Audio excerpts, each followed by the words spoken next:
Hello and welcome to Lecture 2 for Topic 2, and in this lecture we're going to dig into the public policy process. In this lecture, we're first going to learn about the policy making process, the steps that are in place that are followed when public policy is made. It's one of many models that helps us understand how public policy is created.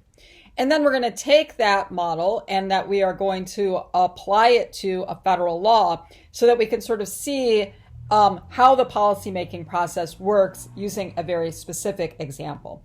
And the federal law that we're going to look at is a law that you're probably familiar with. It is Title IX.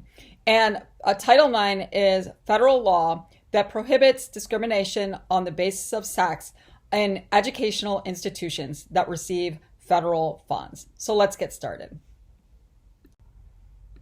So the question we're going to start with is, how is public policy made?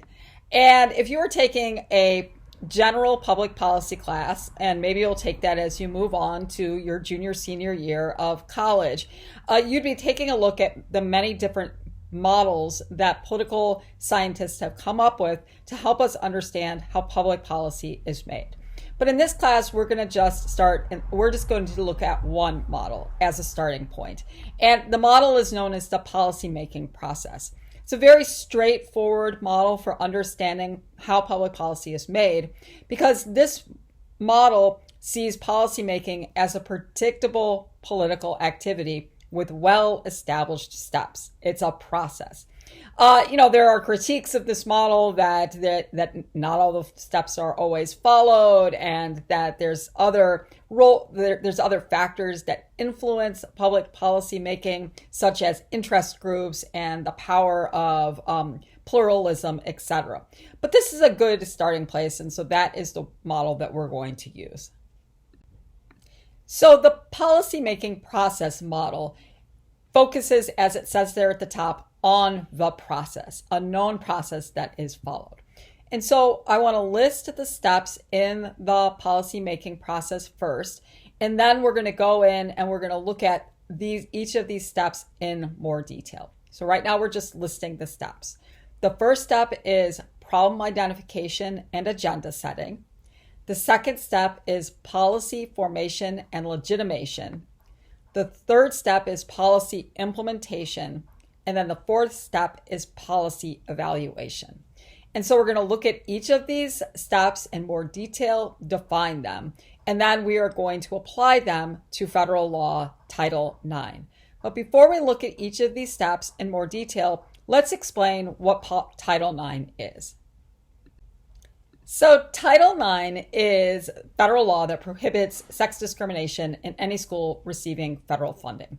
And that means that even if a school is a private school, if it receives federal funding, if it receives any sort of federal funding that helps with educating students who are of lower income, if it uses the federal lunch program, if it receives students who are getting federal student loans or grants and aid, that Title IX applies to it. So it doesn't just apply to public schools, it applies to private schools also, if the private schools are using in some way or beneficiaries of federal aid. It also doesn't just apply to colleges, it applies to any school, K through 12 and higher ed, that receives federal funding. And Title IX was implemented in 1972, and the language there for Title IX, it's very straightforward. It says that no person in the United States shall, on the basis of sex, be excluded from participation in, being denied the benefits of, or be subject to discrimination under any educational program or activity receiving federal financial assistance. Okay, and we'll talk about how this law came into being as we work our way through the policymaking process. Since all of you are attending an institution of higher education that receives federal funding, this is a public institution, then you are protected by Title IX. And so there's many different ways that Title IX impacts our lives. And it impacts the lives of everybody, not just women, but of everybody who is attending an institution of education. But here are just some examples. So one way that Title IX impacts our lives has to do with protecting students and employees at educational institutions from discrimination that's related to gender, sex, pregnancy, marital status, parenthood, okay? And so that, for example, you could not kick somebody out of high school because they are pregnant or because they have contributed to that pregnancy, that you can't be fired from your job if you're a school teacher or a professor if you are pregnant, that you can't be discriminated against because of your marital status, and that when it comes to anything having to do with gender and sex, and sex is defined by the Supreme Court, has a broader definition, at least under the Civil Rights Act, and we are assuming that it applies to Title IX as well, that discrimination on the basis of sex applies not just to your biology, but it applies to your gender identity too, and it also applies to your sexual orientation. And so it has a wide coverage in terms of preventing discrimination. It also relates to gender equity in sports. And so since schools have sports teams, that Title IX it ensures that there are equal opportunities for both men, women, transgender athletes that are in schools receiving federal aid. And it also relates to gender equity as regarding scholarships and the numbers of sports that are available for people. And also that Title IX has implications for sexual violence, and also sexual harassment. Since if you go to high school or any school, college, and you are subject to sexual harassment or you are subject to sexual assault, that is basically discrimination, because it is preventing you from having a full college experience, a full high school experience, what have you. And so Title IX impacts us because schools that receive federal assistance must address sexual violence because it impedes free and equal access to education. And as I said, it applies to transgender students are also protected. Gender identity and gender nonconformity cannot be the basis of discrimination because of Title IX. So, and that's not even a comprehensive list of everything that Title IX does, but that gives you a sense of the very significant impact that it has on our lives. Okay, so now let's dig into the 4 steps of the policymaking process. And while we're using Title IX as an example to sort of bring these concepts and steps to life, that any public policy, whether it has to do with gender, sex, or really any public policy that is created to address a particular problem, these steps can be used for really understanding any ways in which public policy comes about. So keep that in mind. This isn't exclusive to public policy as it relates to gender and sex, and I didn't think anybody would think that that was the case. Okay, so we'll start with the first step, which is problem identification and agenda setting. What does that mean? Well, it means sort of like what it says, that in this first step, the first step in making public policy is to identify a problem, okay? And so people look around their world that they're living in and they see that a problem is happening. That problem could be child poverty, the problem could be crime, the problem could be having way too much carbon emissions, the problem could be sexual discrimination, right? And a problem is identified. And so that basically individuals and groups come together, they identify that a problem that they think needs to be addressed by government, and then they basically demand that governments address a problem or an issue. Okay, and so as your textbook talks about your that they say that this is where the policy debate takes place. It's an argument over an issue and an argument about whether action should be taken on a particular issue. Okay.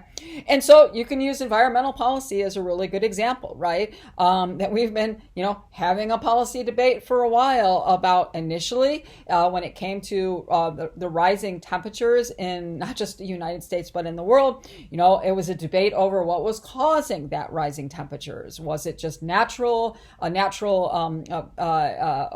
phenomenon, or was the rising temperatures were humans contributors to that rising temperature through their use of fossil fuels?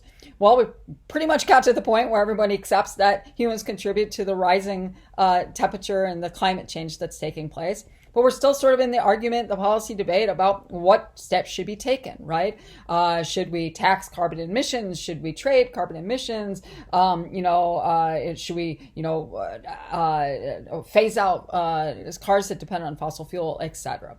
So, that's a gender studies example, but, that's a policy debate. It's an argument over an issue, and it is, trying to determine what steps should be taken to address that issue. And then your textbook also talks about a policy community that arises around a particular policy debate. And so that'll be a network of political actors, whether that's activists, whether it's interest groups where people that share a common concern would come together in order to pressure lawmakers to take action. And it could be lawmakers themselves, right, where they're basically come together as a community in order to apply pressure to government to take action to address the problem. And so the problem gets identified, and that happens through the policy debate and also through the policy community that comes together to address this problem. But then the next step is to get that problem on the agenda of lawmakers, okay? And so that it could very well be a problem, right? But people may not know that this is a problem, and that the way people learn about the existence of a problem is to get it into the public sphere. And so this is the time where people in the policy community will reach out to the media and say, hey, have you considered doing some investigative journalism on the sexual harassment that's taking place in the making of movies in Hollywood, like with the Me Too movement, right, and the Harvey Weinstein. That it's also just generally focusing the attention of the public. And so you sort of think about the Black Lives Matter movement and the way that the marches that were protests against police brutality, suddenly the public was very aware of that. And public officials are a part of the public, and so that they start to say, hey, that we see this as a problem that needs to be addressed, okay? And that debate then takes place in the public arenas, whether that public arena is on the streets through protests or through the media or the debates that begin taking place on the floors of Congress. That's all a part of this agenda setting. Okay, now let's see how the problem identification agenda setting works specifically for Title IX. So Title IX is a response in part to the Civil Rights Act of 1964. The Civil Rights Act is a very large and important piece of federal law that addressed discrimination in the United States. And so it addressed racial discrimination, but it also addressed sex discrimination, religious discrimination, and also discrimination based on ethnicity and country of origin. And, the Civil Rights Act of 1964 was a response to the civil rights movement in the United States at that time period. There are many provisions of the Civil Rights Act. One provision deals with discrimination in employment. And in that part of the Civil Rights Act, that you cannot discriminate when it comes to employing people on the basis of race, sex, uh, ethnicity, religion, or country of origin. Okay, so sex is discrimination is prohibited in employment.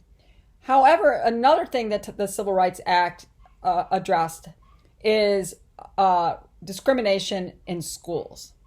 And the Civil Rights Act, as it says there, of 1964, prohibited racial discrimination in schools, but it didn't prohibit gender or sex discrimination in schools. Okay, so after 1964, you couldn't have schools that said, "Oh, whites only," right, or blacks only, or you couldn't reject somebody from application to a college or to a law school or medical school on the basis of their race. But you could on the basis of sex, okay? That wasn't included in the Civil Rights Act of 1964. So that you could apply to a college and get rejected because you were a woman or because you were a man, right? If it was like a nursing school or a normal school, a school for teachers, right? That you could be rejected in terms of a professorship or a grant because of your sex, okay? And that was deemed a problem, okay? And so coming out of the Civil Rights Act of 1964, people who were concerned about gender discrimination really felt that gender discrimination in education should be prohibited as well. And so a policy debate arises. The question was, is treating women differently in education justified? And while some people said, yes, it is, that, when it comes to, that in elementary school, that, girls should take home ec and boys should, take shop or whatever, or machine, how to work on cars, right? Well, that's how it should be, because women need to learn how to cook and guys need to know how to fix cars or whatever. And also that there was still sort of a sense of like, well, are women really fit to be lawyers or doctors, or men, are they really fit to be nurses, right? And so a policy debate ensues, and while there were still viewpoints that were a product of gender stereotypes, in general, the answer to the question about whether treating women differently in education is justified, the answer was no, it is not justified. And so there was this demand that discrimination on the basis of sex in federally funded education, it must come to an end. Just like it came to an end in the Civil Rights Act of 64 for race, it should come to an end on the basis of sex. And a policy community developed to bring this problem to the public agenda, right? And then ultimately on the agenda of policymakers.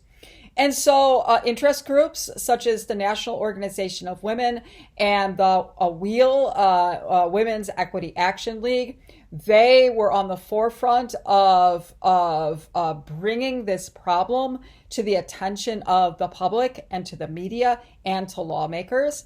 And then there were some political activists. Bernice Sandler is one of the political activists that brought this into brought about attention to this problem, but also got it onto the public agenda.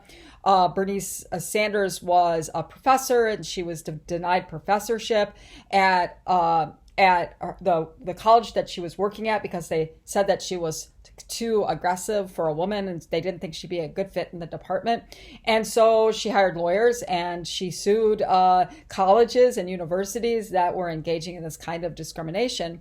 And then there were two representatives, Edith Green of Oregon and Patsy Mink from Hawaii, that then began to bring this problem into the agenda of the lawmaking branch. And then ultimately Senator Bai, a Democrat from Indiana, was the one who began crafting the language for Title IX.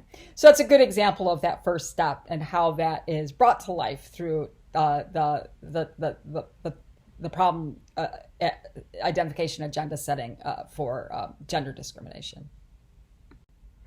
And here are just some pictures of the people in the real world who are involved in this. On the left-hand side here, let me put my magic pen on. This is Bernice Sandler, and you can see she's holding this button here. And that was the one because of these class action suits that she brought against institutions of higher education for their discriminatory practices, that really grabbed the attention of policymakers, and the two, including Patsy Mintz and Edith Green.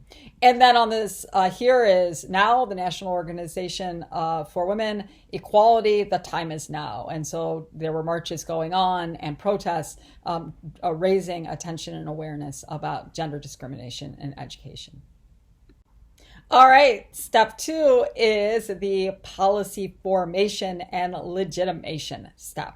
So what takes place at this step? Well, first, you've raised attention, you've said this is a problem that needs to be addressed, and you get it on the agenda of the public and also on the agenda of policymakers. The next step is you actually have to create the policy, and that's what the policy formation is. It's the creation of public policy by lawmakers with the influence and impact of people who are interested in this issue. Interest groups like Now and Wheel, think tanks, okay, that are also doing work on this. And again, this is this policy formation. This takes place, for all public policies. And sometimes the policy formation takes a lot of time. And so when the Affordable Care Act was formed, it took a really long time to craft that. The policy formation, as we're going to see for Title IX, was pretty straightforward and pretty easy to do. And then the legitimization is the once the policy is formed, that the policy actually needs to be passed into law, and so it needs to be enacted by Congress, signed into a bill that's passed by Congress and signed into law by the President of the United States, and then it actually needs to get legitimized by the courts, right? And so that this policy gets scrutiny to determine whether or not this policy is in fact legal and constitutional, etc. And so the policy is formed, it's written, and then it's enacted by Congress, it's signed into law by the president, and then it gets, potentially scrutinized by the courts to determine the constitutionality of that law, if need be. And so for Title IX, the policy was formulated it was introduced as an amendment to the Higher Education Act of 1965, and it was introduced to Congress by Senator Bayh. The language that we looked at the beginning of the lecture, the language about that there will be no discrimination, sex discrimination in institutions that receive federal assistance, that was basically verbatim from the 1964 Civil Rights Act that had race, that for Title IX, they took out race and put in sex, okay?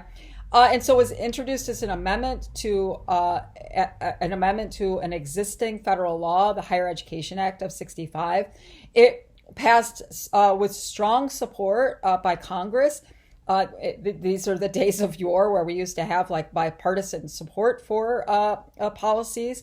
It passed the Senate 88-6. It passed the House 275 to 125. So strong support. And so even though this policy was introduced in Congress by Democratic lawmakers, it got bipartisan support in Congress, and it was signed into law by a Republican president, President Nixon, on June 23rd, 1972. And here are some pictures of the lawmakers that were involved in this process, and then also the president who signed this into law, President Nixon. And, as we're going to learn later in this semester that, today when we think about support for gender equality, that we sort of think it's more of a Democratic issue than it is a Republican issue. We think about that with abortion rights as well. It's seen as something that Democrats support, but the Republicans don't support. You're going to see that really wasn't the case until the 1980s in the United States. up until the 1980s in the United States that there was bipartisan support for gender equality, as we see here with Title IX, and there was actually bipartisan support for abortion rights as well. Things have changed a lot since this time period, where it's much more divided in terms of political ideology and party support. So the last step we talked about, the step 2, which is policy formation and legitimation, that's where the policy is crafted and then it is passed through Congress, it's signed into law by the president, and then its constitutionality, if necessary, is determined by the courts. And so the policy is formed and legitimized. But you can have all the policy you want, but if the policy doesn't get implemented, then it doesn't have any impact on people's lives. And so step 3 is a very important part of the policy process. Policy implementation is the realization of policy through the bureaucracies, the executive, the bureaucracies that are there in order to put that policy into action. The bureaucracies are also there to regulate how this policy is actually going to be implemented. As it says there, this is where the details of putting policy into force are worked out. And it takes a lot of time and effort, and it can be one of the most difficult aspects of the policy making process. Recently, I have there the CHIPS Act. Recently, President Biden passed a bipartisan federal law called the CHIPS Act, and part of the CHIPS Act has to do with semiconductors. And so semiconductors are, I don't know, computer things, that they go into computers and they help, with computation. And also semiconductors are used in electronic cars and things like that. And most of the semiconductors that we get come from Taiwan. And so the CHIPS Act is a way of, and because of supply chain issues and stuff, a lot of times that there's a real backlog on computers and also on electronic cars because we don't have the semiconductors in the United States. So the CHIPS Act is an act that is supposed to have it so that we make more semiconductors in the United States. But the implementation of the CHIPS Act is going to be really tricky. For one, we're not sure where these semiconductor plants are going to be built. Are they going to be built scattered throughout the United States so that everybody can kind of be beneficiaries of this new manufacturing? Are we going to be able to get the supplies necessary into the United States in order to make the semiconductors, et cetera? And so all of those details are going to be worked out in that policy implementation phase. And then once the policy is implemented, it's evaluated. And that's the last step in the policymaking process. That once it's implemented, that there's an analysis that takes place. And the question is that you ask, is the policy working?